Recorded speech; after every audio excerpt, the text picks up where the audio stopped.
नमस्कार विद्यार्थी मित्रांनो, मी श्री काटवटे सर.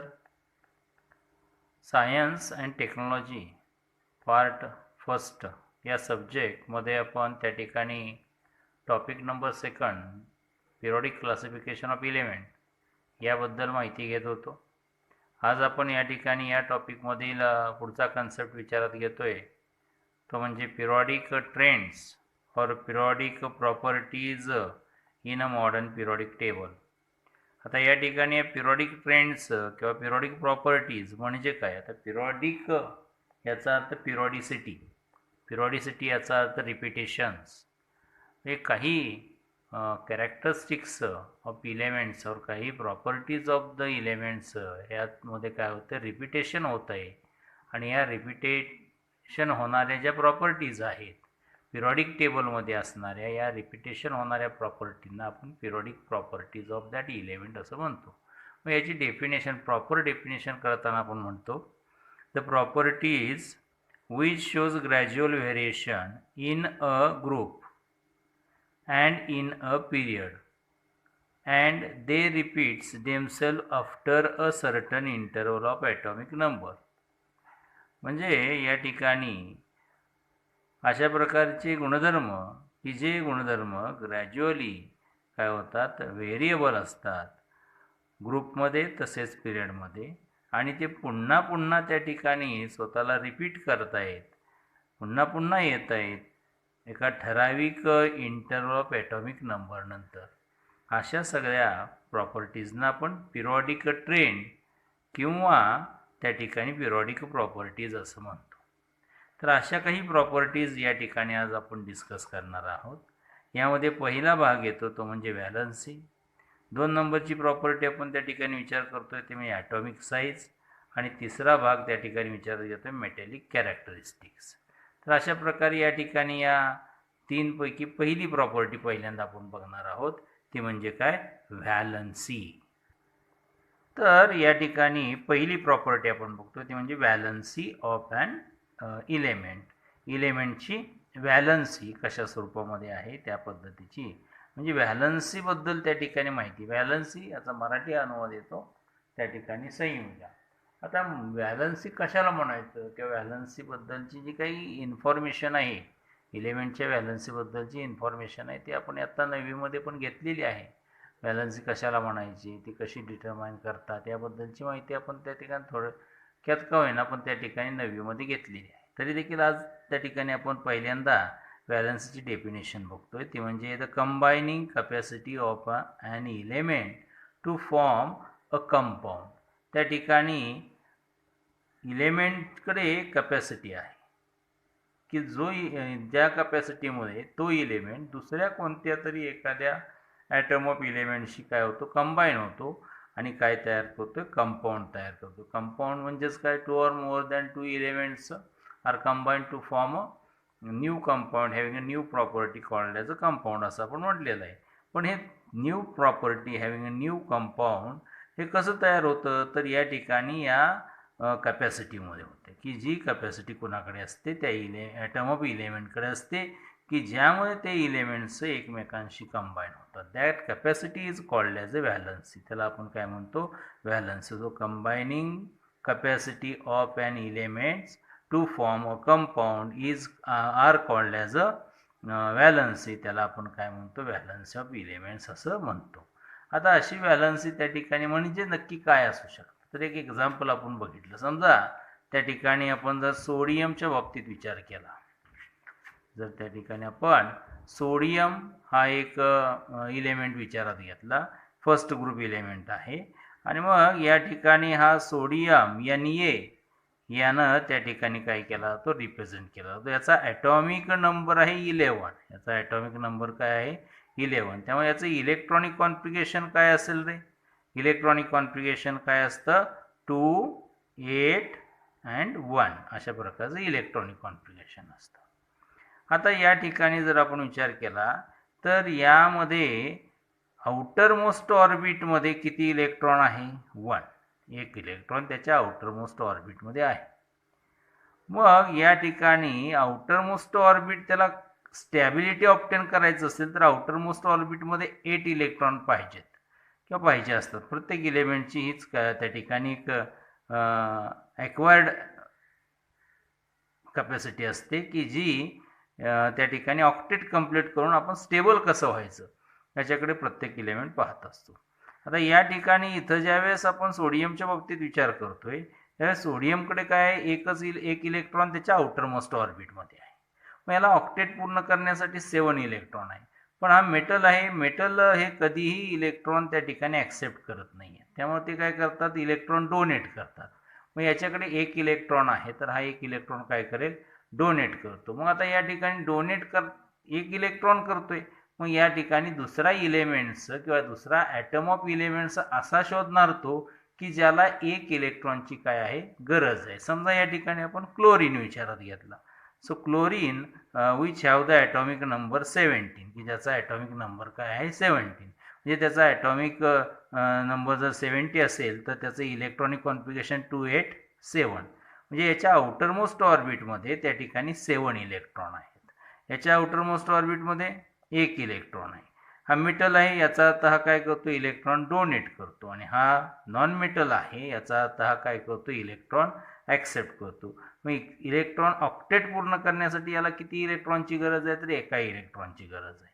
मग अशा प्रकारे या ठिकाणी सोडियम आणि क्लोरीन यांच्यामध्ये त्या ठिकाणी कॉम्बिनेशन होतं आणि त्या ठिकाणी कंबाईन स्टेटमध्ये कंपाऊंड तयार होतं, NaCl. अशा प्रकारे कंपाऊंड तयार होतं. म्हणजे सोडियमकडे आणि क्लोरीनकडे एकमेकांशी कंबाईन होण्याची कॅपॅसिटी किती आहे, तर एका इलेक्ट्रॉनची आहे. आणि मग अशा कंबायनिंग कॅपॅसिटी ऑफ इलेमेंटला आपण काय म्हणतो, या दोघांची काय आहे, व्हॅलन्सी. म्हणजे सोडियमची व्हॅलन्सीसुद्धा एकच आली आणि क्लोरीनची व्हॅलन्सीसुद्धा किती आली, 1च आली. तर अशा प्रकारे व्हॅलन्सी ठरवली जाते. मग व्हॅलन्सी कशावर ठरली जाते, तर बाहेरच्या कक्षेत किती इलेक्ट्रॉन आहे, एक इलेक्ट्रॉन. इथं बाहेरच्या कक्षेत 7 इलेक्ट्रॉन. या बाहेरच्या कक्षेत इलेक्ट्रॉन किती आहेत त्यानुसार त्यांची व्हॅलन्सी ठरवता येते.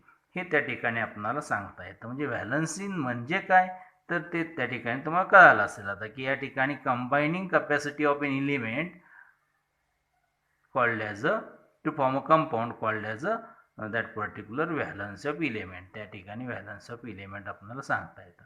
आता अशी व्हॅलन्सी डिटरमाइन कशी केली जाते, तर valency that will be determined by using number of electron in outermost orbit of electronic configuration of atom of element. म्हणजे या ठिकाणी एखाद्या मूलद्रव्याच्या अणूमध्ये जर इलेक्ट्रॉनिक कॉन्फिगरेशन केलं तर त्याच्या आउटरमोस्ट ऑर्बिटमध्ये किती इलेक्ट्रॉन आहेत त्यावरून त्या ठिकाणी त्याची काय ठरते, व्हॅलन्सी ठरते. जसं सोडियममध्ये आउटरमोस्ट ऑर्बिटमध्ये एकच इलेक्ट्रॉन आहे पण तो मेटल आहे. आणि जर तो मेटल असेल तर तो इलेक्ट्रॉन डोनेट करतो, ॲक्सेप्ट करत नाही. मग किती इलेक्ट्रॉन डोनेट करेल, तर तो काय आपल्याकडे जो एक्स्ट्रा एक इलेक्ट्रॉन आहे आउटरमोस्ट ऑर्बिटमध्ये तेवढाच तो काय करू शकतो, डोनेट करू शकतो. त्यापेक्षा जास्त इलेक्ट्रॉन तो डोनेट करू शकत नाही.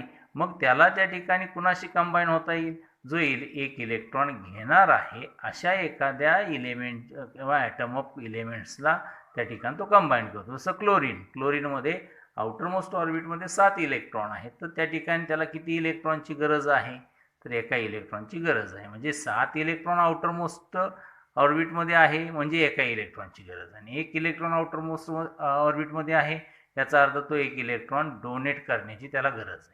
म्हणजे या ठिकाणी क्लोरीन ॲक्सेप्ट करतो तर सोडियम डोनेट करतो, पण किती इलेक्ट्रॉन, एकच. म्हणून दोघांच्याही व्हॅलन्सी काय आहेत, एकच आहे. तर अशा प्रकारे व्हॅलन्स इलेक्ट्रॉनची संख्या किती आहे त्यानुसार त्या ठिकाणी आपल्याला त्याची व्हॅलन्सी सांगता येते.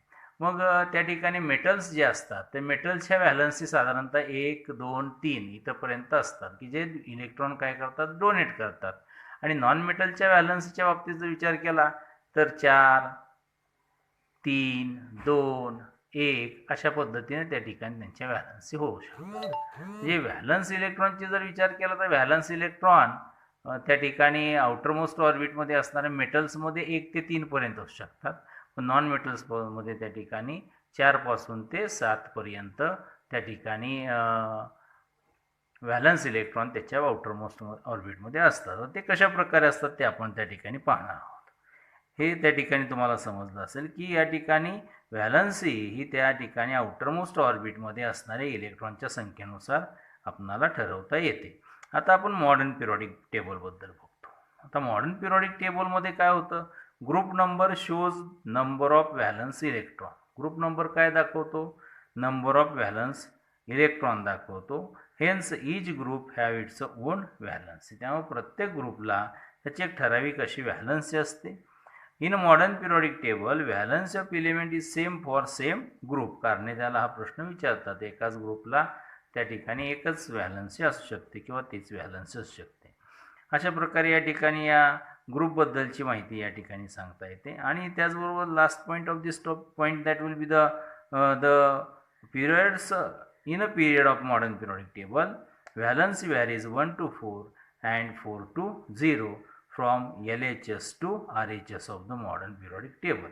आता आपण मॉडर्न पिरियॉडिक टेबल बघू, म्हणजे आपल्याला त्या ठिकाणी त्याच्याबद्दलची जी क्लिअरिटी आहे ती क्लिअरिटी व्यवस्थितपणे कळेल. आता जर आपण विचार घेतला ग्रुप, तर ग्रुपमध्ये जर विचार केला आपण, तर ग्रुपमध्ये व्हॅलन्स काय सांगितलेलं आहे, तर ग्रुप नंबर हाच काय करतो, व्हॅलन्स इलेक्ट्रॉनची संख्या दाखवतो. Group number shows the number of valence electron. आणि नंबर ऑफ व्हॅलन्स इलेक्ट्रॉन कळालं की त्याची व्हॅलन्सी सांगता येते. मग जर आपण विचार केला तर आपण त्या ठिकाणी electronic configuration of the groups या ठिकाणी बघितलेलं आहे. ग्रुपमध्ये असणारे इलेक्ट्रॉनिक कॉन्फिगरेशन आपण बघितलेले आहेत. त्या ठिकाणी त्यामध्ये आपण जर विचार केला तर समजा या ठिकाणी आपण सेकंड ग्रुपचं इलेक्ट्रॉनिक कॉन्फिगरेशन विचारात घेतलं. समजा या ठिकाणी पहिले इलेमेंट आहे बेरेलियम. हे सेकंड ग्रुप इलेमेंट जे आहेत beryllium, magnesium, calcium, strontium, barium, radium हा सेकंड ग्रुप आहे. सेकंड ग्रुपमध्ये जर विचार केला तर त्याच्या आउटरमोस्ट ऑर्बिटमध्ये किती इलेक्ट्रॉन्स आहेत, तर 2 इलेक्ट्रॉन आहेत. जर त्याचं इलेक्ट्रॉनिक कॉन्फिगरेशन आपण लिहिलं, हे बघितलेलं आहे आपण या ठिकाणी, तर आउटरमोस्ट ऑर्बिटमध्ये 2 इलेक्ट्रॉन आहेत, म्हणजे त्याचे व्हॅलन्स इलेक्ट्रॉन किती आहेत, 2 आहेत. आणि हे सगळेचे सगळे मेटल्स आहेत, म्हणजे हे इलेक्ट्रॉन काय करतील, डोनेट करतात, म्हणून यांची व्हॅलन्सी किती आली, 2 आली. हे त्या ठिकाणी आपल्याला सांगता येतं. तसं त्या ठिकाणी 7A ग्रुपमध्ये किंवा 17 ग्रुपमध्ये 7A किंवा त्यालाच आपण 17A ग्रुप असं म्हणतो, तसं 17 ग्रुप किंवा 7A ग्रुप असं म्हणतो. या ठिकाणी element fluorine, chlorine, bromine, iodine, astatine, tennessine अशा प्रकारचे इलेमेंट्स आहेत. आता या इलेमेंट्समध्ये जर आपण इलेक्ट्रॉनिक कॉन्फिगरेशन बघितलं तर त्याच्या आउटरमोस्ट ऑर्बिटमध्ये किती इलेक्ट्रॉन आहेत, 7 इलेक्ट्रॉन आहेत. याचा अर्थ या ठिकाणी यांची व्हॅलन्सी 7 आहे का, नाही. तर यांची व्हॅलन्सी काय आली, 1 आली. कारण यांचा ऑक्टेट पूर्ण होण्यासाठी किती इलेक्ट्रॉनची गरज आहे, एकच इलेक्ट्रॉनची गरज आहे. म्हणून याचं ऑक्टेट पूर्ण करण्यासाठी याची व्हॅलन्सी किती आली, 1 आली. तर अशा प्रकारे या ठिकाणी इलेक्ट्रॉनची संख्या किती आहे त्यानुसार त्या ठिकाणी त्याची व्हॅलन्सी ठरवता येते. तर अशा प्रकारे आपल्याला ही व्हॅलन्सीबद्दल माहिती सांगता येते. आता मॉडर्न पिरियॉडिक टेबलच्या बाबतीचा विचार केला, group number shows the valence electron. मग पहिल्या ग्रुपमध्ये असणारे सगळे इलेमेंटची व्हॅलन्सी किती असणार आहे, एकच असणार आहे. म्हणजे प्रत्येक ग्रुप हा त्या ठिकाणी सारखीच व्हॅलन्सी रिप्रेझेंट करतो. या ग्रुपमध्ये असणाऱ्या प्रत्येक इलेमेंटची व्हॅलन्सी किती असणार आहे, एकच असणार आहे. सेकंड ग्रुपमध्ये असणाऱ्या प्रत्येक इलेमेंटची व्हॅलन्सी सेकंडच म्हणजे 2च असणार आहे. त्यानंतर थर्ड ग्रुपमध्ये असणाऱ्या इलेमेंटची व्हॅलन्सी 3 असणार. फोर्थ ग्रुपमध्ये असणाऱ्या इलेमेंटची व्हॅलन्सी 4 असणार. अशा प्रकारे या ठिकाणी व्हॅलन्सी आपण जर विचारात घेतली तर व्हॅलन्सी त्या ठिकाणी सांगता येतं. आता व्हॅलन्सीच्या बाबतीत एक महत्त्वाची बाब लक्षात ठेवायची, हा जो ए ग्रुप आहे सगळ्याचा सगळा किंवा त्या ठिकाणी ग्रुपमधले सगळे जे इलेमेंट्स आहेत, समजा फर्स्ट ए, सेकंड ए, 13मध्ये मग 3A, 4A, 5A, 6A, 7A अशा प्रकारे आपल्याला सांगता येतं. जर आपण या ठिकाणी पहिल्या ग्रुपच्या बद्दल विचार केला तर पहिल्या ग्रुपची व्हॅलन्सी प्रत्येक इलेमेंटसाठी 1 असते. सेकंड ग्रुपमध्ये असणारी इलेमेंटची व्हॅलन्सी सेकंड आहे. 13th ग्रुपमध्ये असणाऱ्या इलेमेंटची व्हॅलन्सी काय असते, 3 असते. 13 ग्रुपमध्ये कोण आहे, बोरॉन, कार्बन किंवा बोरॉन, ॲल्युमिनियम, गॅलियम या ठिकाणी ग्रुपमध्ये असते. त्याची व्हॅलन्सी किती या ग्रुपसाठी 3 असते. तसंच 14 ग्रुपसाठी व्हॅलन्सी आहे 4. 15th ग्रुपसाठी व्हॅलन्सी आहे त्या ठिकाणी 3. त्यानंतर 16 ग्रुपची व्हॅलन्सी आहे 2 आणि 17 ग्रुपची व्हॅलन्सी आहे 1. आता आपण या ठिकाणी 17 ग्रुप म्हणजे 7A ग्रुपबद्दलची माहिती बघितली आहे. ती आउटरमोस्ट ऑर्बिट किती आहे, आउटरमोस्ट ऑर्बिटमध्ये किती इलेक्ट्रॉन आहेत, 7 ज्याची आउटर मोस्ट ऑर्बिटमध्ये आहेत इलेक्ट्रॉन, त्याची व्हॅलन्सी किती आहे? 1. मग 6 इलेक्ट्रॉन असणाऱ्यांची व्हॅलन्सी किती असेल? 6 इलेक्ट्रॉन आउटरमोस्ट ऑर्बिटमध्ये असणाऱ्यांची व्हॅलन्सी किती असणार? 2 असणार. 5 इलेक्ट्रॉन आउटरमोस्ट ऑर्बिटमध्ये असणाऱ्यांची व्हॅलन्सी किती असणार? 3 असणार.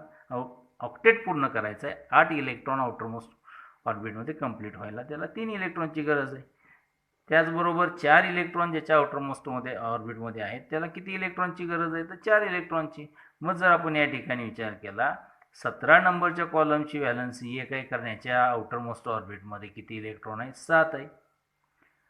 तर 16 नंबरच्या ग्रुपची व्हॅलन्सी किती आहे? त्या ठिकाणी किती आहे? 2 आहे. म्हणजे याच्या आउटरमोस्ट ऑर्बिटमध्ये 6 इलेक्ट्रॉन आहे. म्हणजे हा त्या ठिकाणी 6A ग्रुप आपण मानतो.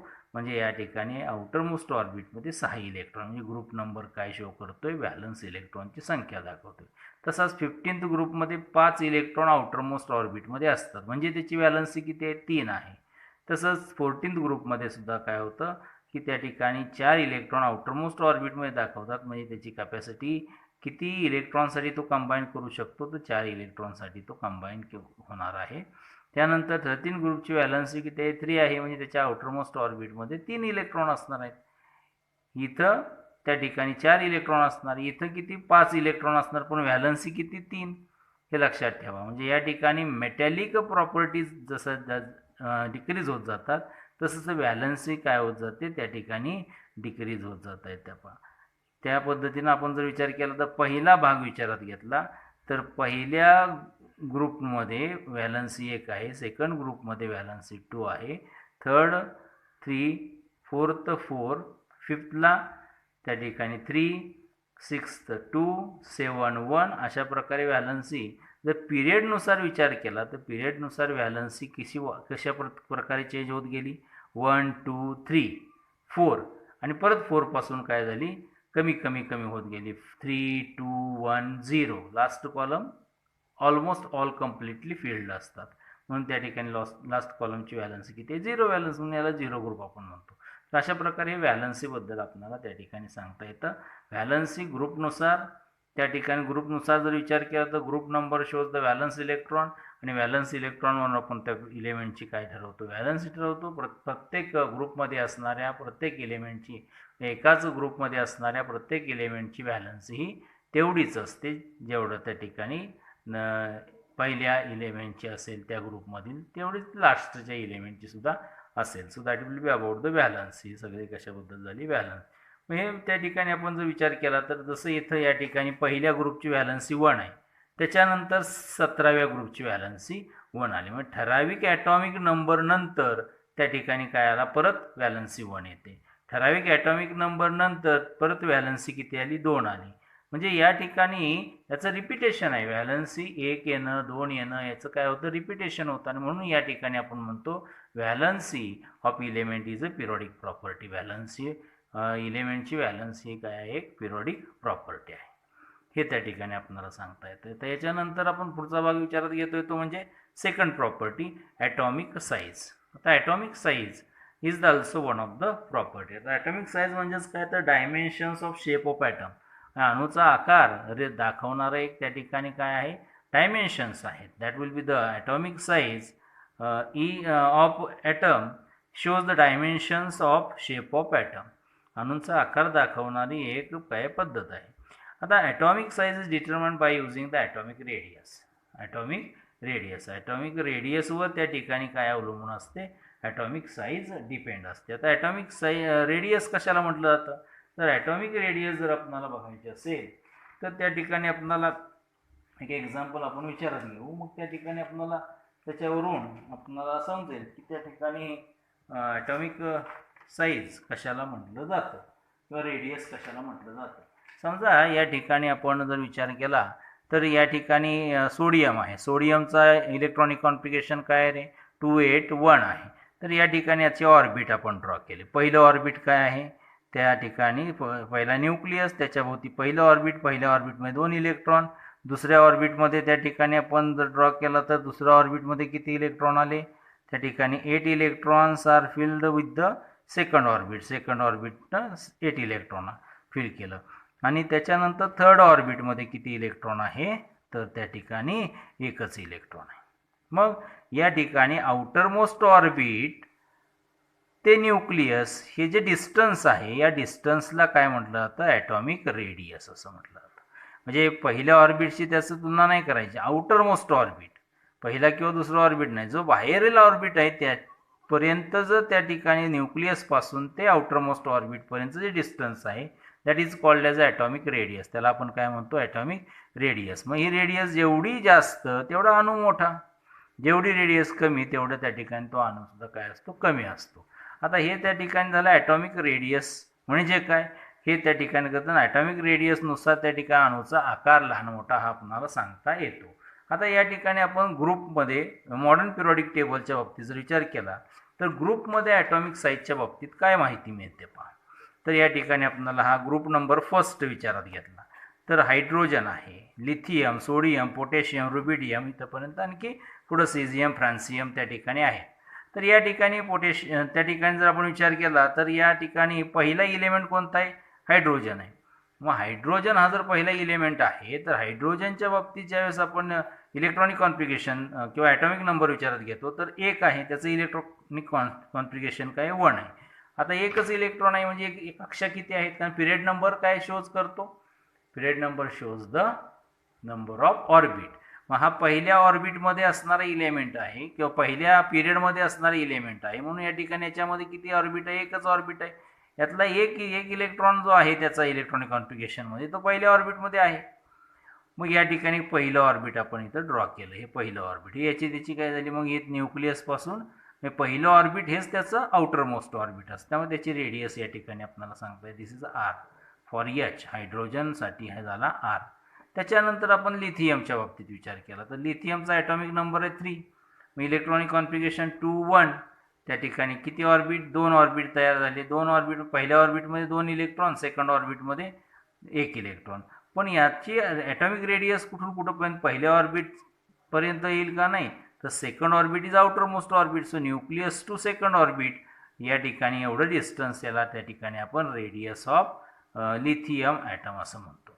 त्याच्यानंतर सोडियमच्या बाबतीत विचार केला तर सोडियमचा ॲटॉमिक नंबर आहे त्या ठिकाणी 11. म्हणजे इलेक्ट्रॉनिक कॉन्फिगरेशन 281. म्हणजे किती आउटर त्या ठिकाणी ऑर्बिट झाले, 3 ऑर्बिट झाले. 3 ऑर्बिट म्हणजे आउटर मोस्ट ऑर्बिट झाले तिसरं. म्हणजे याचा अर्थ ॲटॉमिक रेडियस इथं काय झाली, आणखी वाढली. त्यानंतर परत खाली आलो आपण ग्रुपनुसार. पोटॅशियम 19 आहे, त्याचं इलेक्ट्रॉनिक कॉन्फिगरेशन लिहिलं 2881. 4 ऑर्बिट आले. 4 ऑर्बिट म्हणजे त्या ठिकाणी आउटर मोस्ट ऑर्बिट 4थं, म्हणजे त्याची रेडियस पुन्हा काय झाली, वाढली. तसंच रुबिडियम 5व्या इलेमेंटपर्यंत आलो. 5 कक्षा झाल्या. 5 कक्षा म्हणजे त्या ठिकाणी परत काय झालं, त्याचं ऑर्बिट वाढलं. ऑर्बिट वाढलं म्हणजेच त्या ठिकाणी रेडियस वाढली. रेडियस वाढली मग मगाशी मी तुम्हाला सांगितलं की जर ॲटॉमिक रेडियस वाढत जाते तसं अणूचा आकार पण काय होत जातो, मोठा मोठा. मग आता आपण टॉप टू बॉटमकडे चाललेलो आहे, म्हणून आपण म्हणतो ग्रुपमध्ये in a group of modern periodic table as we go from top to bottom the atomic size increases. Atomic size काय होते, इन्क्रीजेस. यावर कारणे द्यायला प्रश्न विचारतो का. मग या ठिकाणी कारण काय, as we go from top to bottom new shell added into the previous one. या ठिकाणी एकच ऑर्बिट आहे, इथं 2 ऑर्बिट झाले, इथं 3, इथं 4, इथं 5. म्हणजे ऑर्बिट्स काय होत जातात, ॲड होत जातात. त्यामुळे त्या ठिकाणी त्याच्या ऑर्बिट ॲड होत गेल्यामुळे त्या ठिकाणी त्याच्या अणूंचा आकारसुद्धा काय होत जातो, वाढत जातो. हे ग्रुपनुसार झालं. मग या ठिकाणी आपण स्टेटमेंट ॲटॉमिक साईजबद्दल लिहिताना म्हणतो की या ठिकाणी काय म्हटलेलं आहे पहा, atomic radius increases in the group from top to bottom as new shell added bringing outermost orbit away from nucleus. Hence atomic size increases down the group. तसंच त्या ठिकाणी ॲटॉमिक साईज काय होते, डाऊन द ग्रुप काय होते, increase होते. Down the group म्हणजेच वरून खाली, टॉप टू बॉटम अशा पद्धतीनं इन्क्रीज होते. त्याच्यानंतर पिरियडनुसार जर आपण विचार घेतला, in case of the modern periodic table we have to consider here the second period. Second पिरियडमध्ये आपण जर विचारात घेतला तर या ठिकाणी पहिलं इलेमेंट आहे लिथियम. सेकंड पिरियडमध्येच त्या ठिकाणी आपण जर पिरियॉडिक टेबल बघितला तर पिरियॉडिक टेबलमध्ये आपल्याला हे सगळं कळतं की या ठिकाणी समजा हा पिरियॉडिक टेबल आहे, या पिरियॉडिक टेबलमध्ये सेकंड पिरियड आपण विचारात घेतलं तर पहिले इलिमेंट काय लिथियम आहे, बेरिलियम दुसरं, त्याच्यानंतर boron, carbon, nitrogen, oxygen, fluorine, neon,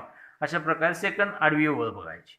मग या ठिकाणी आडव्या ओळीत जर बघितलं आपण तर lithium Li, B, beryllium, boron, carbon, nitrogen, oxygen, fluorine, neon. आता या प्रत्येक ठिकाणी ॲटॉमिक नंबर आपण विचारात घेतला तर ॲटॉमिक नंबर त्या ठिकाणी लिथियमचा असतो 3, तर त्याचं इलेक्ट्रॉनिक कॉन्फिगरेशन 2, 1. त्यानंतर बेरिलियमचं इलेक्ट्रॉनिक कॉन्फिगरेशन 2, 4 कारण ॲटॉमिक नंबर आला 4. Boron atomic number 5, electronic configuration 2, 3. Carbon त्या ठिकाणी ॲटॉमिक नंबर किती येतो त्या ठिकाणी 6, इलेक्ट्रॉनिक कॉन्फिगरेशन 2, 4. त्यानंतर नायट्रोजन तर त्या ठिकाणी इलेक्ट्रॉनिक कॉन्फिगरेशन 2, 5, ॲटॉमिक नंबर 7 आहे. ऑक्सिजन ॲटॉमिक नंबर 8 आहे तर त्याचं इलेक्ट्रॉनिक कॉन्फिगरेशन 2, 6.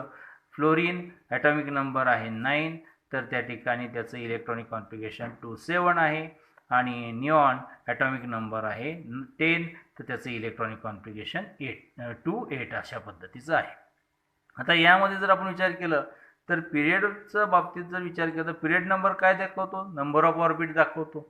मग आता जर सेकंड पिरियड आहे तर ऑर्बिट किती असणार आहेत, 2 ऑर्बिट असणार. तर इलेक्ट्रॉनिक कॉन्फिगरेशन बघा प्रत्येकाचं किती ऑर्बिट आहे, 2च ऑर्बिट आहेत.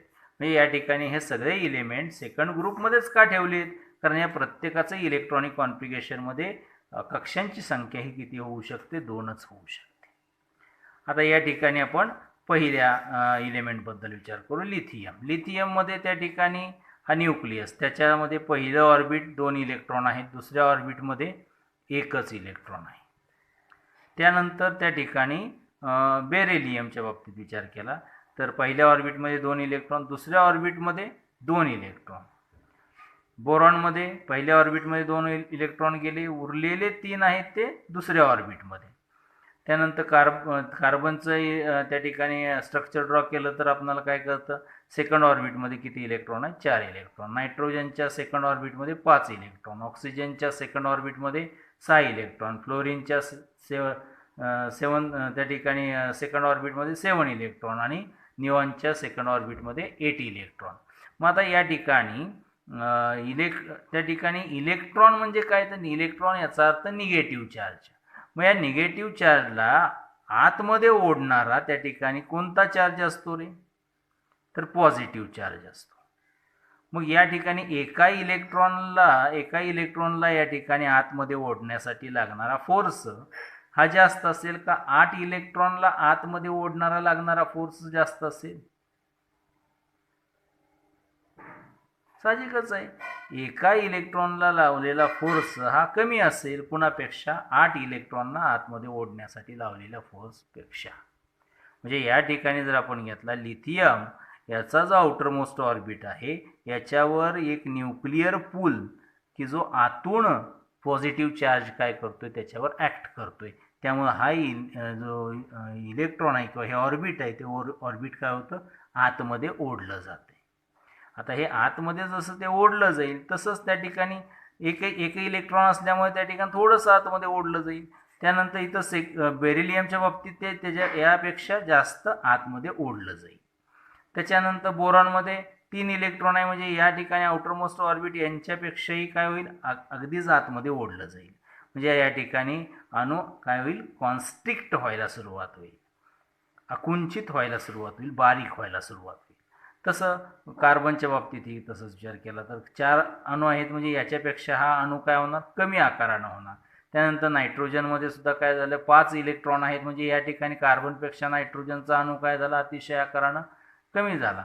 त्यानंतर ऑक्सिजनचा अणू हा नायट्रोजन अणूपेक्षा काय कमी आहे आकारानं. त्यानंतर फ्लोरीनचा अणूसुद्धा त्या ठिकाणी ऑक्सिजनपेक्षा काय कमी आहे. त्यानंतर फ्लोरीनपेक्षाही कमी आकाराचा अणू कोणता आहे, तर निऑनचा आहे.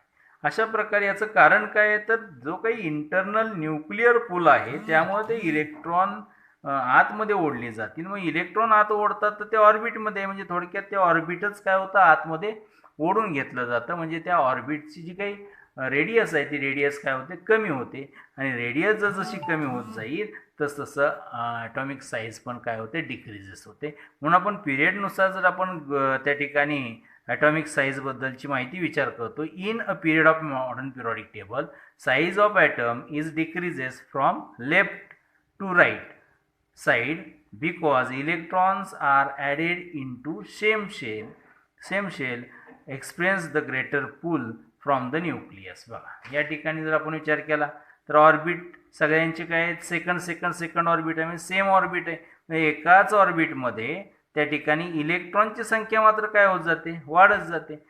मग या ठिकाणी इलेक्ट्रॉनची संख्या वाढत गेली याचा अर्थ त्याचा इंटरनल जो पूल आहे तो पूल सुद्धा काय होत जातो, वाढत जातो. त्यामुळे त्यांची ॲटॉमिक रेडियस कमी होते आणि मग आपण म्हणू शकतो पिरियडनुसार LHS पासून RHS कडे आपण जात असताना ॲटॉमिक साईज काय होते, डिक्रीजेस होते.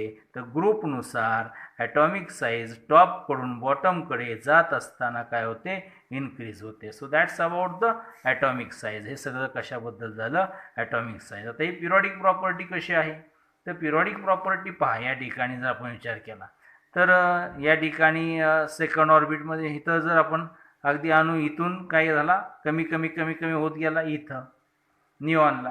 आता निऑन नंतर कोण येतो, निऑन नंतर येतो सोडियम, जो कुठं आला परत पहिल्या ग्रुपमध्ये आला, म्हणजे परत अणूचा आकार काय झाला, वाढला. परत तो कमी होत जातो ऑर्गनपर्यंत कमी होत जातो. ऑर्गनपर्यंत पोहोचल्यानंतर परत 19 नंबरला पोटॅशियम येतो, पुन्हा त्याचा अणूचा आकार काय होतो, वाढतो. म्हणजे repetition of increasing and decreasing of the atomic size will be takes place in period wise. So it is a periodic property. म्हणून याला आपण काय म्हणायचं, पिरियॉडिक प्रॉपर्टी असं म्हणतो. तर अशा प्रकारे या ठिकाणी आपल्याला periodic property second atomic size याच्याबद्दलची माहिती आपण आत्ता घेतली. आता यानंतर आपण पुढच्या प्रॉपर्टीचा अभ्यास करणार, तो म्हणजे metallic properties, metallic and non metallic properties of elements. तर ती त्या ठिकाणी आपण आता पाहू. आता तिसरी पिरियॉडिक प्रॉपर्टी आपण पाहतोय ती म्हणजे metallic and non metallic properties of elements. यामध्ये आपण पहिल्यांदा मेटल्सच्या बाबतीत आणि नॉन मेटलच्या बाबतीत थोडक्यात इन्फॉर्मेशन बघायची. ती म्हणजे काय, तर त्या ठिकाणी मेटल्स हे जर विचार केला तर metals which donate the electron means loose the electron, and whenever any metals lose the electron it acquires the positive charge. तो काय करतो, पॉझिटिव्ह चार्ज घेतो. मग या ठिकाणी मेटलकडे एक टेंडन्सी आहे की जेणेकरून त्या ठिकाणी तो काय करतो, पॉझिटिव्ह चार्ज ॲक्वायर्ड करतो. त्या टेंडन्सीला आपण इलेक्ट्रोपॉझिटिव्हिटी असं म्हणतो. म्हणून आपण इलेक्ट्रॉन त्या ठिकाणी मेटल्सना आपण म्हणतो इलेक्ट्रोपॉझिटिव्ह इन नेचर असं म्हणतो. So the first statement about the metal, the metal shows tendency to lose the electron so they are called as a electropositive. म्हणून त्यांना या ठिकाणी आपण काय म्हणतो, इलेक्ट्रोपॉझिटिव्ह असं म्हणतो. त्याच्यानंतर दुसरी बाब आपण त्या ठिकाणी सांगतो, नॉन मेटल्सच्या बाबतीत जर विचार केला तर नॉन मेटल्सकडे कॅपॅसिटी आहे की ती इलेक्ट्रॉन काय करतात, ॲक्सेप्ट करतात. आणि इलेक्ट्रॉन ॲक्सेप्ट करतायत किंवा त्या ठिकाणी शेअरिंग करतात. तर म्हणून या ठिकाणी शेअरिंग करणं म्हणलं की त्या ठिकाणी त्याच्यामध्ये कुठल्याही प्रकारचं चार्ज डेव्हलप होत नाही. पण ॲक्सेप्ट केला, इलेक्ट्रॉन ॲक्सेप्ट केला म्हणजे निगेटिव्ह चार्ज इन्क्रीज झाला. म्हणून त्या ठिकाणी त्या नॉन मेटलकडे निगेटिव्ह चार्ज ॲक्वायर्ड करण्याची क्षमता असते. म्हणून त्या ठिकाणी आपण त्यांना त्या टेंडन्सी ऑफ नॉन मेटलला आपण काय म्हणतो, इलेक्ट्रोनिगेटिव्हिटी असं म्हणतो. आणि नॉन मेटल्सना काय म्हणतो, इलेक्ट्रोनिगेटिव्ह असं म्हणतो. तर अशा प्रकारचं metals are electropositive and non metals are electronegative. अशा पद्धतीचं हे दोन स्टेटमेंट आपल्याला या प्रॉपर्टीमध्ये सांगताना बोलता येतं.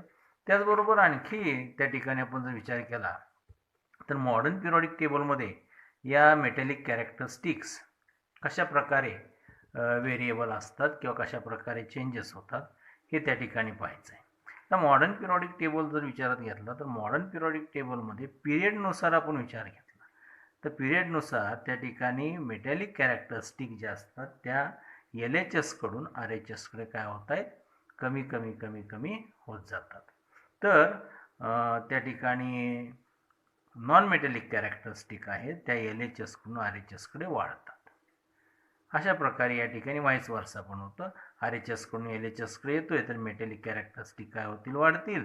आणि नॉन मेटॅलिक कॅरेक्टरिस्टिक काय होतील, RHS कडून LHS कडे कमी होतील. आता LHS कडून तिकडं चाललोय, डाव्या बाजूकडून उजव्या बाजूकडे जाताना metallic characteristic increase sorry non metallic characteristic increase होतात आणि मेटॅलिक कॅरेक्टरिस्टिक आहेत त्या काय होतात, कमी कमी कमी होतात, LHS टू RHS. हे त्या ठिकाणी पिरियड वाईज सांगता येतं. तसं ग्रुप वाईज जर आपण विचार घेतला तर ग्रुप वाईज आपल्याला त्या ठिकाणी सांगता येतं top to bottom metallic characteristic ग्रुपनुसार. ग्रुपमध्ये जर टॉप टू बॉटम आपण चाललो आहे म्हणजे या ठिकाणी फर्स्ट इलेमेंटपासून लास्ट इलेमेंटपर्यंत चालला आहे ग्रुपनुसार जर आपण विचार घेतला तर मेटॅलिक कॅरेक्टरिस्टिक काय होत जातात, त्या ठिकाणी वाढत जातात. म्हणजे इथं जर पहिला ग्रुप घेतला तर पहिलेला हायड्रोजन आहे, त्याच्यानंतर मी lithium, sodium, potassium, rubidium, caesium, francium. Metallic characteristic काय झाल्या, टॉप टू बॉटम ग्रुपनुसार काय होत जातात, वाढत जातात. तर non metallic characteristic top to bottom काय होत जातात, कमी कमी कमी कमी होत जातात. So that is about the metallic characteristic. अशा प्रकारे या ठिकाणी ही एक व्हेरिएबल प्रॉपर्टी आहे की ज्याचं रिपिटेशन आपल्याला प्रत्येक ग्रुपमध्ये दिसतं, म्हणून याला आपण पिरियॉडिक प्रॉपर्टी त्या ठिकाणी म्हणतो. तर अशा प्रकारच्या मॉडर्न पिरियॉडिक टेबलमध्ये काही प्रॉपर्टीज हे रिपिटेशन होताना आढळतात आणि म्हणून आपण त्यांना काय म्हणतो, पिरियॉडिक प्रॉपर्टीज असं म्हणत असतो.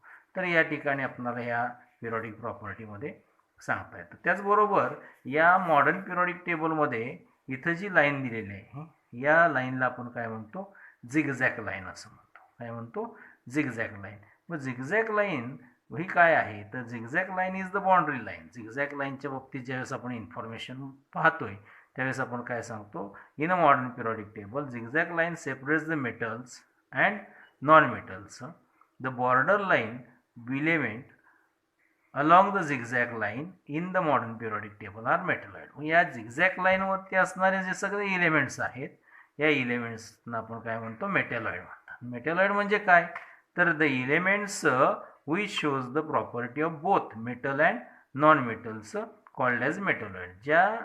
जे इलेमेंट्स आपणाला मेटल आणि नॉन मेटल या दोघांच्याही प्रॉपर्टी काय करतात, पोझेस करतात, त्यावेळेस त्या इलेमेंटला आपण काय म्हणतो, त्या इलेमेंट्सना मेटलॉइड्स असं म्हणतो. एक्झाम्पल जर विचारत तर बोरॉन असेल, सिलिकॉन असेल, जर्मेनियम असेल, अँटिमनी असेल, टेल्युरियम असेल, त्याचबरोबर पोलोनियम असेल, अशा प्रकारचे अनेक एक्झाम्पल्स आहेत तर की जे काय आहेत तर त्या ठिकाणी मेटलॉइड म्हणून ॲक्ट होतात की जे झिगझॅग लाईनवरती असतात. झिगझॅग लाईनवरती असतात. झिगझॅग लाईनच्या LHSला काय आहेत, मेटल आणि RHSला नॉन मेटल्स. अशा प्रकारे या ठिकाणी मॉडर्न पिरियॉडिक टेबल आपल्याला सांगितलं जातं. तर अशा या मॉडर्न पिरियॉडिक टेबलच्या पिरियॉडिक प्रॉपर्टीज आपल्याला एका डायग्रॅमद्वारे पुस्तकामध्ये दिलेले आहेत. पहा ते जर आपण बघितले तर या ठिकाणी आपल्याला सांगता येते. पहा या ठिकाणी एक ब्लॉक डायग्रॅम त्या ठिकाणी मॉडर्न पिरियॉडिक टेबलची दिलेली आहे. मग यामध्ये आपल्याला काय सांगितलेलं आहे, हा एरो दिलेला आहे. या ठिकाणी हा एरो काय रिप्रेझेंट करतो तर ॲटॉमिक रेडियस कशा प्रकारे डिक्रीज होते. पहा डिक्रीज कोणाकडून, LHS कडून RHS कडे जाताना ॲटॉमिक रेडियस डिक्रीज होते. म्हणजे त्या ठिकाणी त्याची ॲटॉमिक रेडियस जर डिक्रीज झाली तर ॲटॉमिक साईज काय होतोय, त्या ठिकाणी LHS कडून RHS कडे जाताना पिरियड वाईज ॲटॉमिक साईज काय होते, कमी होते. ह्या ठिकाणी आपल्याला ॲटॉमिक साईजबद्दलची प्रॉपर्टी कळते. त्यानंतर increasing electronegativity and non metallic characteristic. LHS कडून RHS कडे जाताना त्या ठिकाणी नॉन मेटॅलिक कॅरेक्टरिस्टिक काय होतात, वाढतात. म्हणजे त्याची इलेक्ट्रोनिगेटिव्हिटीची क्षमता जी असते ती म्हणजे इलेक्ट्रॉन ॲक्सेप्ट करण्याची क्षमता ही वाढते आणि नॉन मेटॅलिक कॅरेक्टरसुद्धा वाढतात. कुणाकडून कुणीकडे तर टेबलच्या LHS कडून RHS कडे जाताना. मग काय कमी होते तर decreasing the electropositivity and metallic characteristic. Metallic characteristic LHS to RHS काय होते, कमी होते आपणाला त्या ठिकाणी दिसते. त्याच्यानंतर या ठिकाणी आपणाला टॉप टू बॉटम माहिती जर विचारात घेतली ग्रुप वाईज, ही पिरियड वाईज माहिती दिलेली आहे. ही काय आहे, टॉप टू बॉटम. आणि या ठिकाणी हे जे कलर आहेत हे सगळे कलर काय आहेत, मेटल्स आहेत. हे जे कलरचे इलेमेंट्स दिलेले आहेत ते सगळे काय आहेत, नॉन मेटल्स आहेत. आणि या ठिकाणी या ठिकाणी हे जे या कलरचे इलेमेंट्स जे झिगझॅग लाईनवरती आहेत त्या ठिकाणी अलॉंग द झिगझॅग लाईन म्हणजे या ठिकाणी वरती आणि खालती अशा पद्धतीनं झिगझॅग लाईनला अलॉंग जे इलेमेंट्स आहेत that are called as metalloid. आणि हा फेंट ग्रीन कलर दिलेला आहे तो त्या ठिकाणी आपल्याला सांगता येतो की त्यामध्ये आपल्याला सगळे काय दिसतात, नॉन मेटल्स असं दिसतात. हे त्या ठिकाणी त्या symbolic representation, colouring representation of the table दिलेलं आहे. त्याच्यानंतर त्या ठिकाणी ग्रुपनुसार जर आपण विचारलं, increasing the atomic radius. Top to bottom ॲटमची रेडियस काय होते, वाढताना दिसते, तेव्हा atomic size top to bottom of group त्या ठिकाणी काय होतं, वाढते. तसंच त्या ठिकाणी इलेक्ट्रोनिगेटिव्हिटी कमी होते आणि नॉन मेटॅलिक कॅरेक्टरिस्टिकसुद्धा काय होतात, कमी होतात top to bottom in the group. तर त्या ठिकाणी इलेक्ट्रोपॉझिटिव्हिटी आणि metallic characteristic top to bottom काय होतात, वाढताना दिसतात. तर अशा प्रकारचा हा जो काही डायग्रॅम किंवा ही जी डायग्रॅम दिलेली आहे, या डायग्रॅमवरती त्या ठिकाणी प्रश्न विचारला जाऊ शकतो. 3 मार्कासाठी तो प्रश्न त्या किंवा 5 मार्कासाठी देखील हा प्रश्न विचारला जातो. तर अशा प्रकारचा त्या ठिकाणी हा प्रश्न आहे. या ठिकाणी write the answer of the question with reference to the structural and of the periodic table. 5 मार्काचा प्रश्न त्या ठिकाणी आपल्याला सांगता येतो. मग या ठिकाणी अशा पद्धतीचा हा जो काही टेबल त्या ठिकाणी रिप्रेझेंट केला, इथं कुठल्या प्रकारचं नावं दिलेलं नाही. तर हे नावं आपल्याला त्या ठिकाणी माहिती आहेत असं त्या ठिकाणी गृहीत धरले. तर यावरती त्या ठिकाणी पहिला प्रश्न आपल्याला असा विचारतो, which point are considered for the modern periodic table. दुसऱ्या पॉईंटच्या बाबतीत जर विचार केला आपण, तर त्या ठिकाणी आपल्याला सांगता येतं, how are blocks indicate. Blocks काय इंडिकेट करतात. त्याच्यानंतर which elements are present near the zigzag line. Zigzag लाईनला अलॉंग कोणते इलेमेंट्स असतात. आणि draw the electronic configuration of second row element of first group in the periodic table.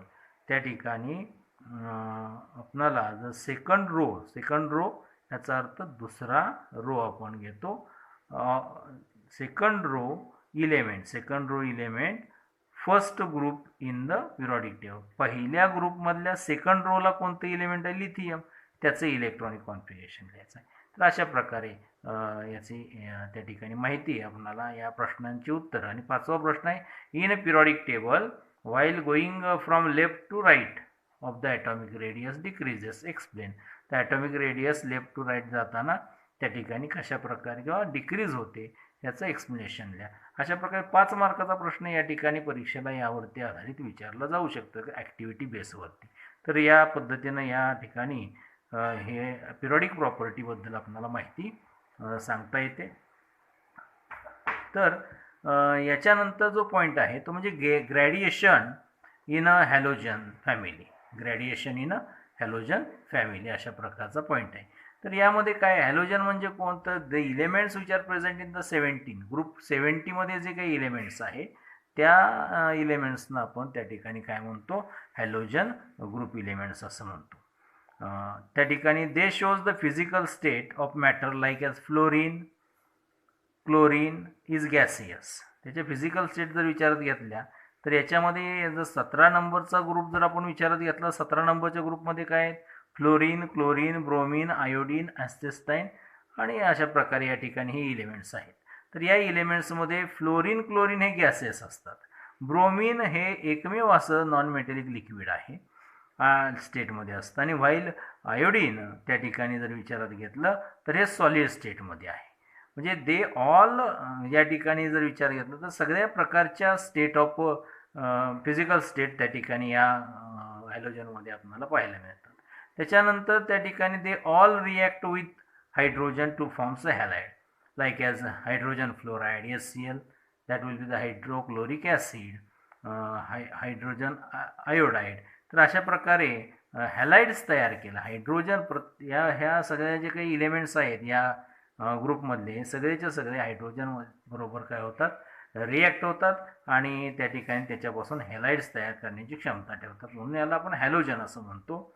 The valency of element in this group is 1 with respect to hydrogen. हायड्रोजन्सला अनुसरून जर विचार घेतला तर याची व्हॅलन्सी काय आहे, तर 1 आहे. हायड्रोजनची व्हॅलन्सी काय आहे, 1, कारण पहिल्या ग्रुपमध्ये ठेवला आहे त्याला.